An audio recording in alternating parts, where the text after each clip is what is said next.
Imagine living thousands of years ago. No cigarettes, no tobacco companies, no warning labels, just fire and wild plants growing in the wilderness. Yet somehow, one human being looked at a burning plant, pulled its smoke into their lungs, and did it again. Why? What could possibly convince an ancient person that inhaling smoke was a good idea? Because the story of smoking did not begin with addiction. It began with fire, and it began with fear. Go back before empires, before written language, before the first cities ever existed, and you arrive in a world most modern humans can barely imagine. There were no hospitals, no governments, no scientific explanations. A healthy person could die overnight, and nobody knew why. The forest was not a place for relaxation.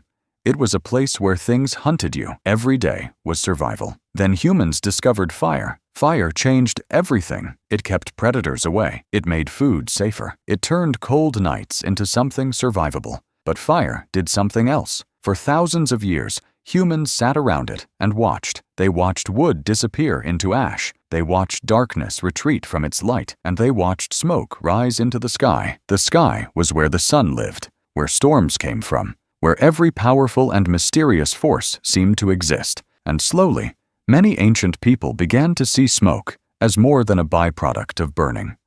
They saw it as a message, a bridge between the earth and whatever existed beyond it. The first people to deliberately use smoke were not addicts. They were spiritual leaders and shamans. Across ancient cultures around the world, there were individuals believed to communicate with unseen forces. Although their traditions differed, they shared one thing in common: plants. Long before chemistry existed, these people learned that certain plants could change human consciousness. Some created feelings of calm. Others caused visions, strange sensations, or experiences that felt supernatural. During ceremonies, shamans would fast, pray, and inhale smoke from specific plants. To those watching, the transformation seemed extraordinary. Their voices changed, their behavior changed, and whatever messages they delivered carried enormous influence. Whether predicting a hunt, explaining illness, or communicating with spirits, these rituals became deeply woven into human culture. One of the oldest pieces of evidence comes from Utah, where archaeologists discovered charred tobacco seeds dating back roughly 12,300 years. That means humans were interacting with tobacco long before agriculture, writing, or organized civilization. The relationship between humans and tobacco is older than almost everything we call history. Then came a turning point. In 1492, Europeans arrived in the Americas and encountered something unfamiliar. Indigenous people were rolling dried tobacco leaves, lighting them, and inhaling the smoke. When the habit returned to Europe, it was so strange that some people believed it was connected to dark forces. Yet curiosity spread faster than fear. Within a few generations, tobacco had traveled across Europe, Africa, Asia, the Ottoman Empire, India, and beyond. But something important happened along the way. The plant survived the journey. Its original meaning did not. The spiritual traditions surrounding tobacco were largely left behind. What crossed oceans was simply the plant itself, and once separated from its ceremonial roots, tobacco became something entirely different. By the 1600s, it had become one of the world's most valuable commodities. In parts of colonial America, tobacco was even used as currency. People could buy goods, settle debts, and pay taxes with it. Kings, religious leaders, and governments tried to stop its spread. Some banned it. Some punished people for using it, but none of the bans worked.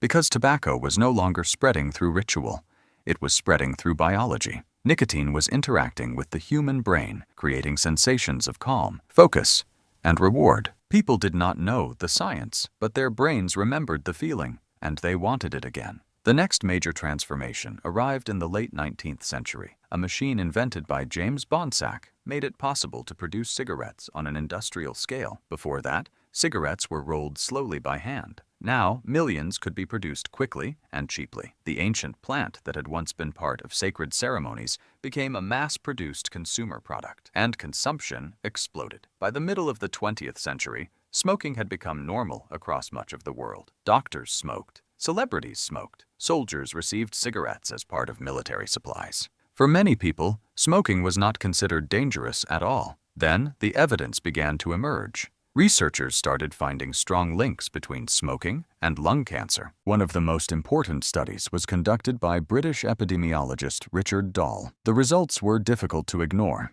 Smoking was not merely a habit. It was causing disease on a massive scale. Yet instead of accepting the evidence, much of the tobacco industry chose a different strategy. Delay, doubt, confusion. For years, companies funded research designed to challenge growing scientific consensus. The goal was not necessarily to prove cigarettes were safe. The goal was to make people uncertain, and uncertainty bought time. Time meant customers, and customers meant enormous profits. Today, more than 1 billion people around the world still smoke. The nicotine molecule has not changed. The act of inhaling smoke has not changed. What has changed is the meaning attached to it. The ceremonies are gone. The shamans are gone. The sacred fires are gone. What remains is the habit, the craving, and an industry built around them. But beneath all of that lies the same impulse that may have started the story thousands of years ago. A human being sitting beside a fire, looking into a world they did not understand, watching smoke rise into the darkness above, and wondering whether something beyond the visible world was listening. That feeling is ancient, older than kingdoms, older than history. The desire to find meaning in the unknown helped create humanity's relationship with smoke. What began as something sacred eventually became something sold, and that transformation may be one of the strangest journeys any plant has ever taken.